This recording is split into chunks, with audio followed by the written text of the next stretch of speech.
Bon, nouvelle vidéo, je passe les pommes de terre à la buteuse. Donc c'est le premier passage de... Non, c'est le deuxième, pardon. C'est le deuxième passage de buteuse à disque pour le binage. Donc je profite qu'il y ait des journées, une alternance de pluie et de journées plus ensoleillées comme aujourd'hui pour, pour détruire les mauvaises herbes. Là, je vous fais voir ça. Vous allez voir, il y en a un paquet. Donc nous voilà donc dans nos pommes de terre. Donc ça, ici, c'est de la mélodie. Donc évidemment, je sais pas si c'est évident, mais bon, bref, elle commence seulement à sortir. Elle est là.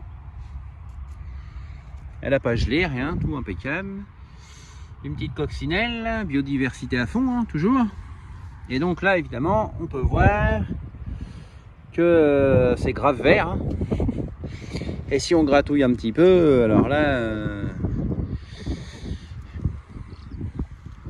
on voit qu'il y a quand même de la mauvaise herbe, de la renouée en particulier. Beaucoup de renouée, beaucoup de renouée, beaucoup de renouée. Ça c'est un kénopode, ça.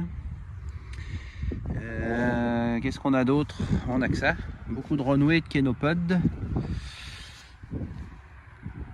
Ouais, ça ressemble à ça. Après, jaune, des fois, je sèche un peu.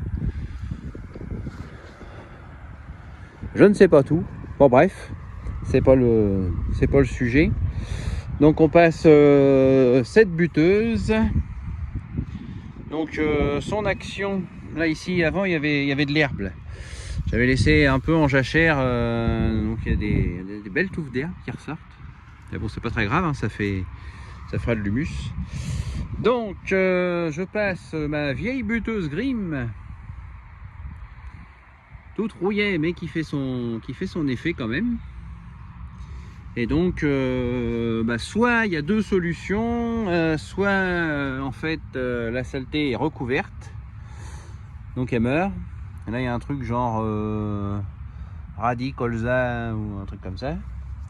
Donc, soit elle est recouverte et elle va mourir, soit les dents et tout ça, là, entre les rangs, travaillent tout ça et nous mettre nos petites radicelles comme on voit ici.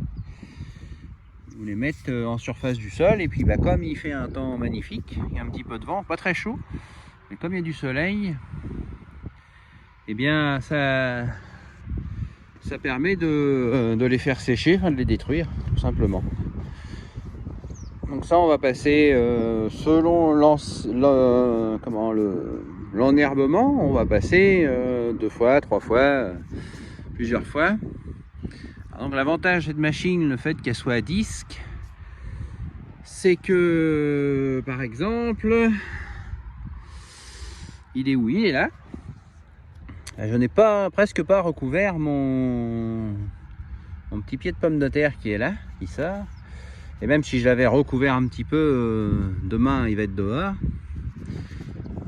Par rapport à une machine à cap, hein, j'entends, qui a tendance qui lisse la terre et qui aurait cassé un peu ça. Donc voilà le boulot. C'est pas moche. Enfin à mes yeux, hein, toujours pareil. C'est pas moche. Il en reste un petit peu, mais comme on va passer plusieurs fois, en fait, on n'aura pas de soucis.